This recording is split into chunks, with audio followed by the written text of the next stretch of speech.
Hey YouTubers, I'm back with a brief video to talk about changing the rear differential oil on a 2013 Chevy Avalanche.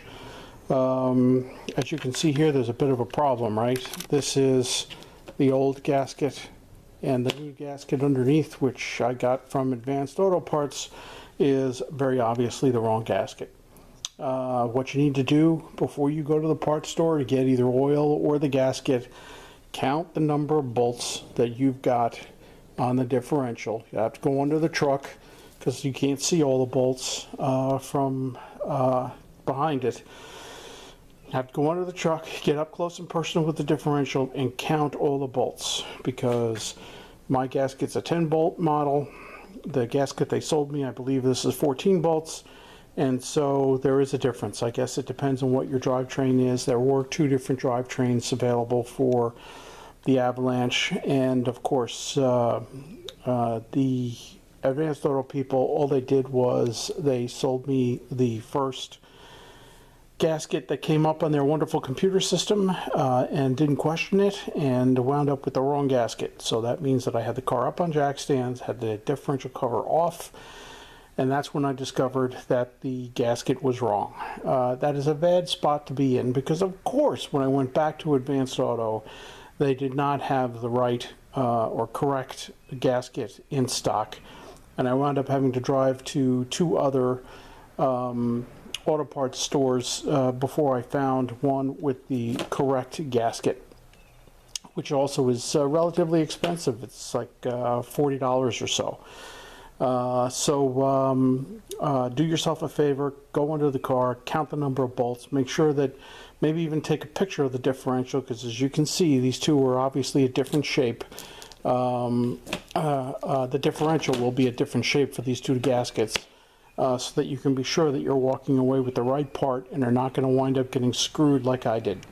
As a footnote, Advanced Auto also successfully pissed me off by refusing to take this gasket back because I did not have a receipt, and this particular sale was not recorded in their computer system. I guess the guy didn't ask me for my phone number, and I didn't realize how important that was in the absence of a receipt, so they turned me away. They refused to refund me the money for this gasket, which is kind of adding insult to injury, since they did have other purchases on record in their wonderful computer system, so they knew that I was a customer.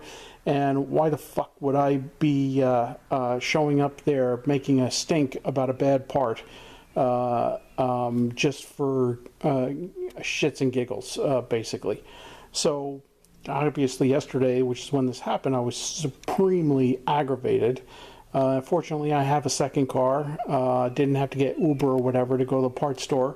That would have been a fiasco on top of a fiasco if that were the case, if I didn't have a second car to use.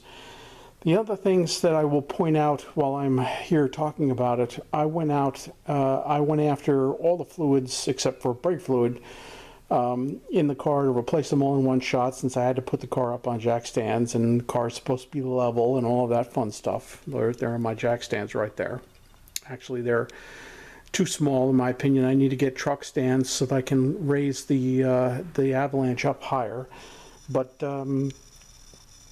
since I had the truck up, I replaced the transfer case fluid, the engine oil, and the front differential as well. And the lesson that I learned here was basically off a top tip that I saw in another of the myriad of videos out there on replacing differential fluid, which is that, or replacing not differential fluid, but differential fluid too. Anything that has a fill plug and a drain plug separate.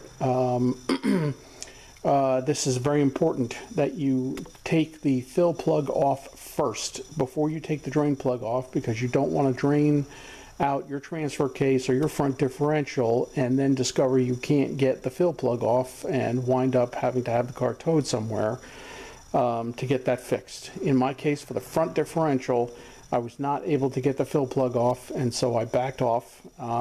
Still undecided as to whether or not I'm going to take a second crack at it or not, or take it to a shop and let them deal with it. with ordinary tools like sockets and breaker bars, that front fill plug on the front differential would not come off. So as I said, I backed off that. I do have an impact wrench, but I was reluctant to go that route.